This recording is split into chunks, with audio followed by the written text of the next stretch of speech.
You know, we had almost given up hope on a truly great live-action Mortal Kombat flick after the 1995 original, but Mortal Kombat II has finally brought the franchise back into serious conversations.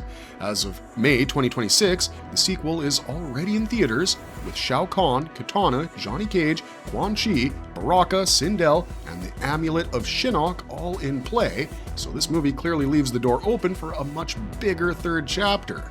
Now, Mortal Kombat 3 has not been officially greenlit yet, but Jeremy Slater has already been commissioned to work on a third script, and the ending gives fans plenty to speculate about. So, today, we're looking at 12 villain characters who could be major factors in the next movie, how they might be introduced, and what their agendas could be. It's going to be a good one, so let's get into it. You have played that game long enough. It is time. Shinnok, the fallen elder god waiting behind the amulet. When we think of new threats that could emerge in Mortal Kombat 3, this is the very first name on the list, and for good reason. You see, Shinnok has already been referenced in Mortal Kombat 2 because the movie is literally about his amulet and its powers. This amulet becomes the source of Shao Kahn's immortality and invincibility, and later, the amulet is destroyed to make him mortal again. But even a fragment of the destroyed amulet could be used as a conduit for a villain, and if you go by the video game lore, the amulet is often the tool used to summon Shinnok, the fallen elder god. Let's not forget that even if Shao Kahn is dead, his necromancer Quan Chi is still alive, and that's a guy who knows how to bring back the dead. What if Shinnok appears as the overarching antagonist with all these other villains as his puppets? There are far too many ways to introduce Shinnok into the story, and we strongly believe that he will feature in the next film in one way or another because he feels like the most natural next step.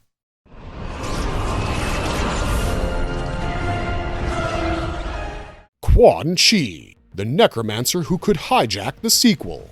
He might not be a new villain, but Quan Chi was relatively underutilized in Mortal Kombat 2. The deadly necromancer revived a couple of characters, like Kano, but he was mostly used as Shao Kahn's minion, even though he may or may not have had a conspiracy of his own going on in the background. Now, after the defeat of Shao Kahn, Quan Chi is taken prisoner by Raiden and the Earthrealm warriors because they intend to revive some of their fallen comrades like Cole Young and Jax. But it's always tricky business when you're dealing with a necromancer. Across Mortal Kombat's lore, Quan Chi's resurrection magic usually comes with corruption, control, and ugly consequences. He's not someone who will obey Raiden without scheming for himself, and he might be the one who triggers the return of someone like Shao Kahn or Shinnok. Regardless, it would be fun to see Damon Harriman once again as Quan Chi, the powerful sorcerer.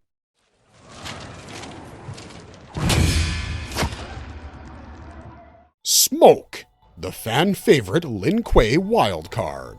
Before we go into why Smoke might be the perfect fit for Mortal Kombat 3, let me tell you a little something about the movie development. While it hasn't been officially greenlit yet, the writer, Jeremy Slater, has revealed that he's been working on a script because the studio asked him to go ahead with it even before Mortal Kombat 2 released. That naturally prompted speculation that the third film might borrow heavily from the Mortal Kombat 3 video game roster. Smoke is a fan-favorite ninja whose history has shifted between human assassin, cyberized Lin Kuei warrior, and supernatural smoke-based fighter, depending on the timeline. His powers usually revolve around smoke teleportation, misdirection, speed, and sudden ambush attacks. Both fans and members of the cast have shown interest in his inclusion. For instance, Louis Tan, the actor who played Cole Young, has said that he would love to see Smoke in Mortal Kombat 3. The best thing about including someone like Smoke is that he could be brought in as a hero or a villain, depending on how the film adapts his Lin Kuei or cyber ninja storyline. Yeah, I'm gonna make you eat that thing. Motaro, the brutal enforcer Outworld needs after Shao Kahn. This is another character who might get borrowed from the MK3 video game, and he fits into the scheme of things perfectly. You see, Motaro is known as the centaur-like enforcer of Shao Kahn's army, and he might just have the right story to emerge as one of the villains in the next film. With Shao Kahn out of the picture, the likes of Shang Tsung and Quan Chi will have a new offensive strategy in mind. Motaro might be the new threat unleashed by someone like Shang Tsung in order to become the new commander of Outworld's forces. In the absence of Shao Kahn, Outworld would need someone suitably intimidating, and we can't think of anybody better than Motaro as a brutal enforcer for the role of secondary antagonist.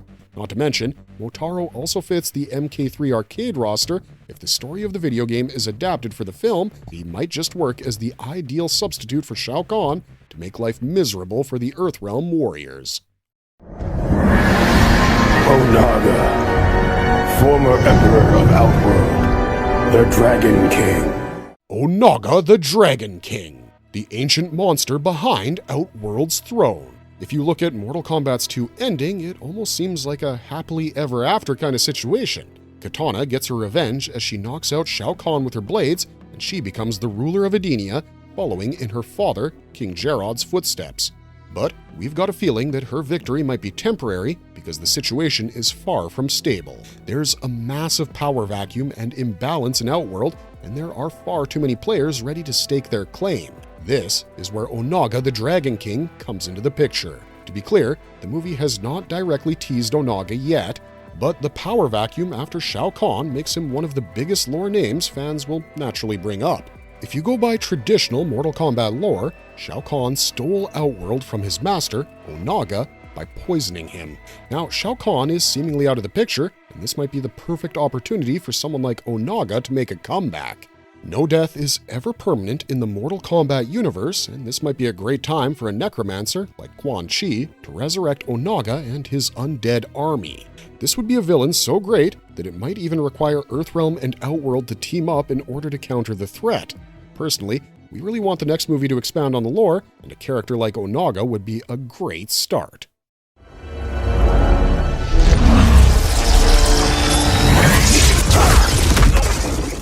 Dark Raiden, the Thunder God who could become the problem. One of the minor complaints we have about MK2 is how Raiden is largely kept out of the picture after he's fatally wounded. He does heal back to his original form by the end of the movie, but it wasn't nice to see his power siphoned into Shinnok's amulet, empowering Shao Kahn. However, there is one major red flag that has us wondering about his fate in the upcoming film. He's actively willing to use dark Netherrealm magic to cheat death and bring back his fallen champions. In the process, he's forced to put his trust into one of the most sinister entities of the Mortal Kombat universe, Quan Chi. He might be trusting Quan Chi's resurrection ritual, but we see this as a dangerous gamble because the necromancer can be very unpredictable. In fact, the whole setup with Shinnok's amulet being destroyed could bring around a situation where we might witness Dark Raiden. This is the red-eyed, uncompromising version of the Thunder God who decides that simply defending Earthrealm isn't enough anymore. This version of the character launches strikes against other realms, and his own warriors become his opponents. Wouldn't that be a story? Seeing Raiden corrupted because of his ambition to bring back his fallen heroes?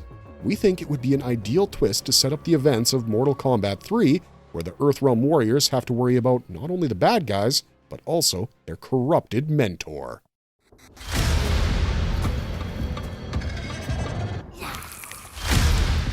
Mileena, Kitana's perfect nightmare rival. We think that Mileena is one of the most logical candidates who could feature in Mortal Kombat 3 because the narrative has been shaped in a way that makes her feel like the next piece of the puzzle. By the end of MK2, we saw Kitana win against Shao Kahn and she gains the throne of Edenia back, but this also creates the need for a fitting rival, and who better than Mileena to be a part of the picture. As of now, Shao Kahn and Sindel are dead and Edenia is free, but let's not forget that the scheming Shang Tsung is still out there. He's been defeated and humiliated, but he's still alive, and now would be the time for him to create the daughter that Shao Kahn always wanted Kitana to be. If you go by the classic MK lore, Mileena is a product of Shang Tsung's flesh pits and a fusion of Edenian heritage and Tarkatan blood. The other major Tarkatan in the story is Baraka, who is currently aligned with the Earthrealm heroes, and it'll be an interesting addition if Mileena joins the ranks. Of course, she'll be far from friendly, and if she is introduced in the next movie, we're quite sure that she'll challenge Kitana for the right to the throne by claiming that she's the true daughter of Edenia. This would be a masterstroke from Shang Tsung, and it's about time that he emerges from the shadow of Shao Kahn and does some scheming of his own.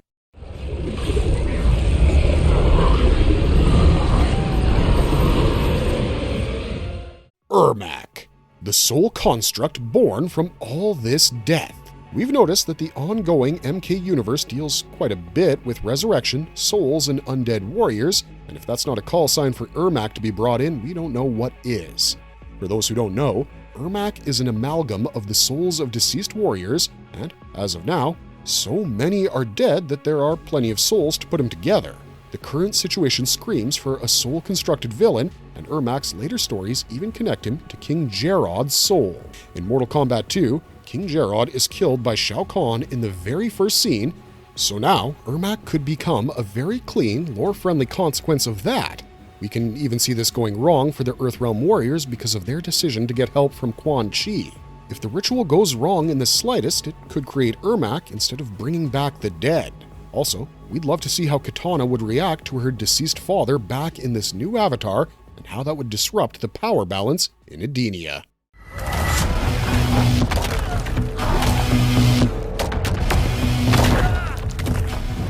Tremor, the cut villain who deserves a second shot.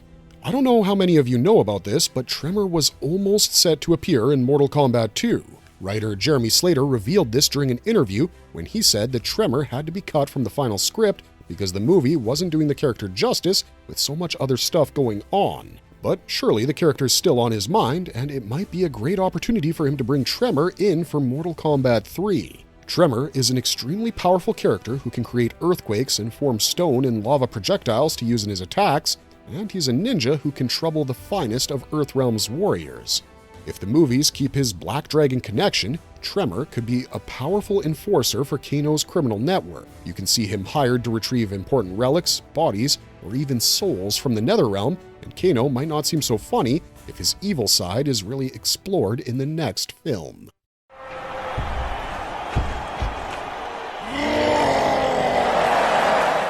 Kintaro, the Shao Kahn monster who can replace Goro's fear factor. Ever since the fall of Goro in the first film, and Shao Kahn in the second, the possibility of Kintaro making an appearance has been on our minds. I mean, who better to fill the void of a monster enforcer in Outworld? His brutal and animalistic physical appearance makes him a natural selection for the movie, and the best part about his inclusion is that you don't need to explain a lot of cosmic mythology. The four-armed Shao Kahn is known for his insane strength and fire-breathing abilities, and we think he could be the perfect replacement for Goro. If the Shao Kahn blames Earthrealm and Kitana for the fall of Outworld's former order, then Kintaro might be the perfect tool for revenge, and you can see him serving whoever tries to rebuild Shao Kahn's war machine.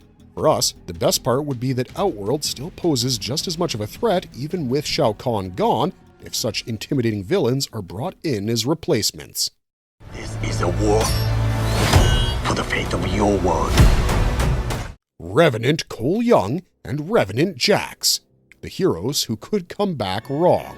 Now, this is one of the most obvious sequel hooks that the film left behind. Both Cole Young and Jax died in combat as they fought against overwhelming odds. Now, the plan is to bring them back by using the powers of Quan Chi, but what many are overlooking here is that you can't make a twisted necromancer do your bidding without some serious consequences. Across the wider Mortal Kombat universe, Quan Chi's entire pattern is built around corrupted souls, stolen free will, and resurrection magic that rarely ends clean. Now, if he does the same with Cole Young and Jax, they might be back, but in very different forms. It would be a real gut punch for Mortal Kombat 3, but also the kind that makes you intrigued to head to the theaters yet again. We're already thrilled by the prospect of Johnny Cage, Sonya Blade, and Liu Kang fighting the twisted and demonic Revenant versions of their closest allies. Johnny would definitely die. Returning villains and comebacks that could still matter. Aside from the characters we already mentioned, we might see some major comebacks from characters who thrilled audiences in Mortal Kombat 1 and 2. Shao Kahn has to be the forerunner in this contest because Martin Ford absolutely owned the role. He might have been killed in the movie, but not before he troubled the strongest of Earthrealm's champions. If they find a way to bring him back, Shao Kahn would be a great addition to the cast of Mortal Kombat 3. We strongly believe that the fallen elder god Shinnok's appearance is in the cards, and in that case, you might just see Shao Kahn revived as Shinnok's minion. Also, Queen Sindel might make a comeback as the one to challenge the rule of Kitana in her evil resurrected form. We can even see Bi-Han coming back to the action, but at this point, all of this might just be wishful speculation. That said, even putting the villains aside, you might see some major characters like Carl Urban's Johnny Cage, Max Huang as Kung Lao, CJ Bloomfield as Baraka, Jessica McNamee as Sonya Blade, Adeline Rudolph as Kitana, Josh Lawson as Kano, and Hiroyuki Sanada as Scorpion, making their respective comebacks.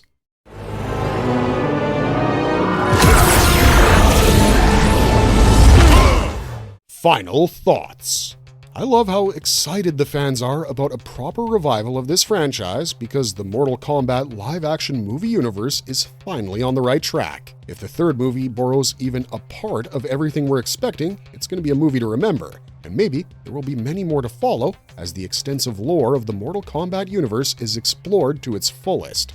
We're keeping our fingers crossed, and we hope that Mortal Kombat 3 comes out soon because we're really excited for it already. That said, we'd love to hear your take on the matter in the comments down below, so let us know who, according to you, would be the perfect villain for the third film. Also, if you appreciate our efforts to bring you this content, don't forget to hit the like and subscribe button to our channel for more such excellent videos. Thanks for watching, stay safe out there, and we'll see ya in the next one.